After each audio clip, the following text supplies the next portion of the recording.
A beautiful win, but there was a red card. Penalty, VAR, chaos, reporters criticizing, and much more. These will be today's news. James Tavernier Rangers role change explored by Philippe Clement as Oscar Cortez out long-term. Rangers stance on surprise free agent transfer emerges. Lennon Miller and Lawrence Shankland to Rangers claims issued live on Sky Sports after links. David Dickinson controversy in Rangers versus St. Johnstone stuns pundit as he sees footage again. Romania media react to yet another Ioannis Hagi controversy at Rangers. At the end, I want to hear your opinion on these controversies with Hagi, Tavernier, and penalty. Don't forget to leave a like on the video, and let's get into the news. Philippe Clement has hinted at a potential shift in James Tavernier's role at Rangers after the captain was moved further up the pitch in the second half of their 2-0 win over St. Johnstone. Tavernier, known for his impressive contributions in front of goal, was deployed as a right winger with Naraisho Kasanwirjo slotting in behind him at right back. Clement acknowledged Tavernier's goal-scoring and assist record over the years but played down the idea of this becoming a permanent switch, suggesting it was more a response to the circumstances of the game. Everyone knows that Tav has great qualities in the final third with assists and goals, so it's something we can do at times, but we'll see, said the Rangers boss.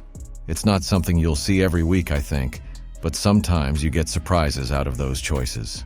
The manager's options on the wing are currently limited, with Rabbi Matondo and Oscar Cortez both sidelined with long-term injuries. However, Clement did offer some positive news regarding the return of Danilo and Ridvan Yilmaz, saying they could be back in training soon, though Matondo and Cortez are still some way off. For now, Tavernier's shift up the field seems to be a temporary measure, but it's clear that Clement is willing to explore all options as he deals with his squad's injury troubles. It looks like Rangers won't be dipping into the free agent market for any new signings before the January window opens. Chris Jack reckons it would be a real surprise if the club brought in another player, especially a central midfielder, before the transfer window rolls around. Fans have been calling for a more dominant holding midfielder, feeling that the squad's a bit thin in that area. But according to Jack, if Philippe Clement was going to bring someone in, it would have happened already. While the idea of snapping up a free agent might seem tempting, it's not as straightforward as it sounds. Any player still unattached at this stage likely has a few question marks hanging over them. They'd need time to get match fit, adjust to the Scottish game, and settle into Clement's system, which means they probably wouldn't make much of an impact before January anyway. At the moment, it looks like the manager is content with the options he's got, including the likes of Connor Barron, Mohamed Diomande, and Nicholas Raskin. Rangers might still be eyeing reinforcements in January, but for now, Clement will be working with the squad at hand. Probably the right move to hold off on signings until then. It seems like there's some frustration building around Rangers' transfer policy, particularly when it comes to spending money on homegrown talent like Lennon Miller and Lawrence Shankland. Chris Boyd had a right go at this on Sky Sports, questioning why the club is willing to splash out millions on foreign players like Mohamed Diomande from Nordsjælland, but not on proven talents in the Scottish Premiership. Boyd pointed out the reluctance to invest £4 million in a player like Miller, who's already making a name for himself at Motherwell. He then highlighted Shankland, a player who's been linked with Rangers for ages but never made the move, despite showing he can bang in goals in Scotland. It's a fair point. Why not go for players who already know the league inside out? There's no doubt Miller is developing into a cracking player under St. Duart Kettlewell, and with Rangers reportedly scouting him during preseason, it's baffling why no move has been made yet. Derek Ferguson's been championing the cause, but now fears that Celtic may have made moves behind the scenes, potentially beating Rangers to the punch. And with Shankland, although the emergence of Hamza Igamani has made the decision not to pursue him a bit more understandable, it still raises questions if Shankland finds form again. It's not that Rangers completely ignore Scottish talent. They've brought in players like John Souttar and Connor Barron from the Premiership in recent years. But when the team's struggling, it feels like the club might be overcomplicating things when solid, reliable options are right under their nose. Let's hope some balance is found soon, as fans will be expecting more consistency from the recruitment strategy, especially given the ongoing underachievement.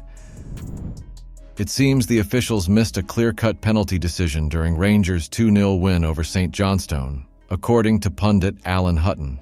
The incident in question involved Aaron Essel, who had already been booked, pulling Cyril Deser's shirt in the box as the striker tried to attack a corner. Hutton, along with fellow pundit Marvin Bartley, both feel Rangers were robbed of a spot kick, with Bartley even suggesting Essel could have been sent off if the foul had been given.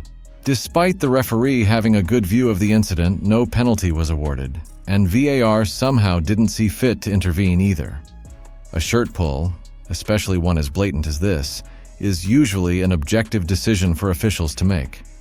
Essel was essentially undressing Desers, leaving no doubt that he was being impeded, yet no action was taken. Rangers will likely feel aggrieved, and rightly so, given how obvious the foul was. But as these things tend to go in football, their luck with penalty calls should even out over the course of the season.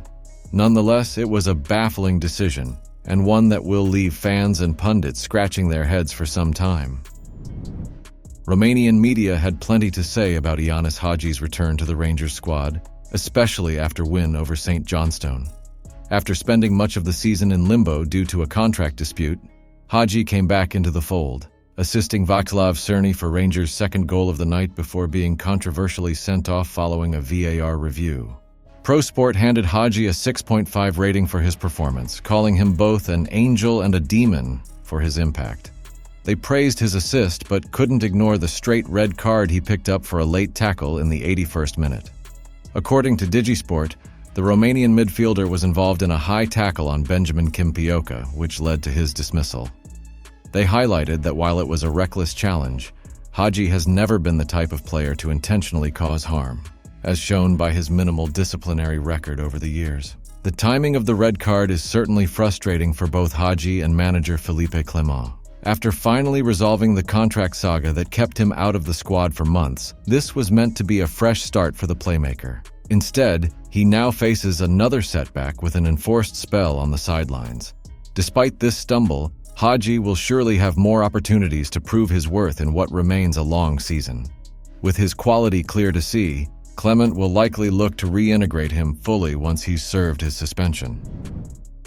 Václav Cerny's brace against St. Johnstone might have grabbed the headlines, but John Sutar's dominant display at the back was just as vital. Cerny dazzled with a moment of magic, nutmegging a defender before curling in a left-footed finish for the opener and adding a second after a slick pass from Ioannis Hagi. However, despite his 2 goals, the Czech winger's overall performance left room for improvement, as he struggled with his crossing and duels, completing only 1 of 8 long passes and losing 5 out of 6 duels. In contrast, Sutar was rock solid in defense, winning 83% of his duels and keeping things tight at the back.